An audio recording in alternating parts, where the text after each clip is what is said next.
Bonjour, dans la vidéo du jour, je vous présente la correction de l'application numéro 3, qui était un des exercices qu'il fallait effectuer pour la prise en main du logiciel Scratch.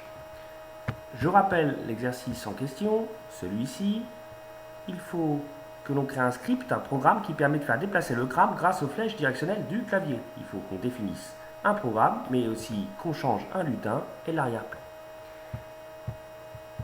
On regarde cela sur le logiciel Scratch 2. Vous pouvez faire la même chose sur le logiciel Scratch 3, que ce soit la version en ligne ou la version installée sur votre poste informatique, ça fonctionnera aussi bien et de la même façon.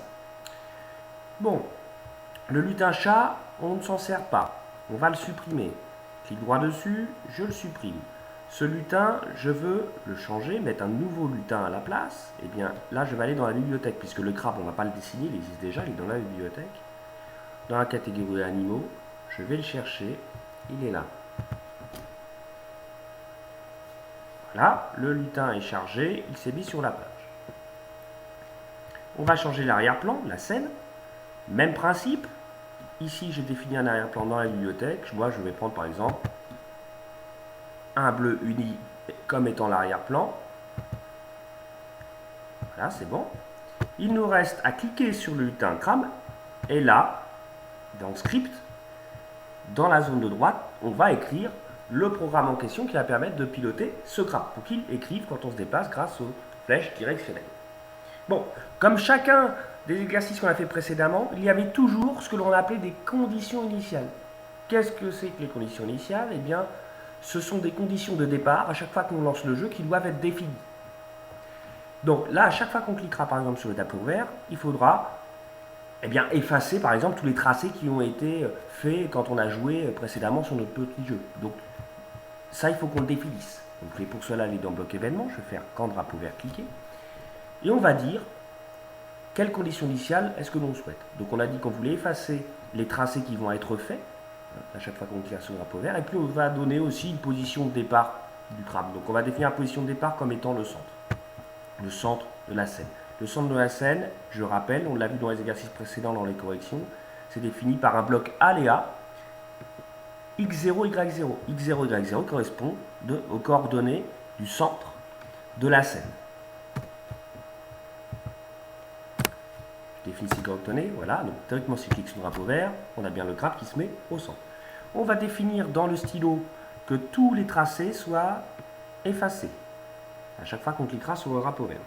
Alors après, on peut aussi définir une taille de stylo, on peut définir aussi une couleur spécifique de stylo. Ça, je vous laisse choisir, vous mettez les éléments que vous souhaitez. Une fois que l'on a défini ensemble les conditions initiales, là, on peut définir cette fois-ci les instructions qui vont permettre au crabe de se diriger sur la page. On va également utiliser des blocs événements et vous allez voir on peut écrire à la fois dans la même page un certain nombre de programmes. Parce que là, on va en écrire 5 au total et les 5 programmes vont fonctionner de façon simultanée. Donc, je vais avoir besoin d'un bloc événement. Je vais prendre le bloc quand quelque chose cliqué et là, je vais bien sûr changer la valeur définie et je vais choisir les touches directionnelles. Donc, haut, bas, gauche et droite. Je prends une, bon, je duplique pour aller plus vite. Voilà. Haut, donc on a dit bas, gauche et droite. Et qu'est-ce qu'il devra se passer dans chacun de ces programmes? À chaque fois qu'on appuiera sur une touche, il y aura un certain nombre d'instructions qui devront être définies. Donc, il faut, à chaque fois que l'on va cliquer sur une flèche directionnelle, que notre crabe, déjà, s'oriente. On a vu ce que c'était que l'orientation dans les exercices précédents, c'est-à-dire se positionner correctement par rapport à la direction dans laquelle on veut aller. Et le sens. Donc, il faut pour ça utiliser le bloc s'orienter dans les mouvements. Donc, je vais mettre un bloc s'orienter à chacun.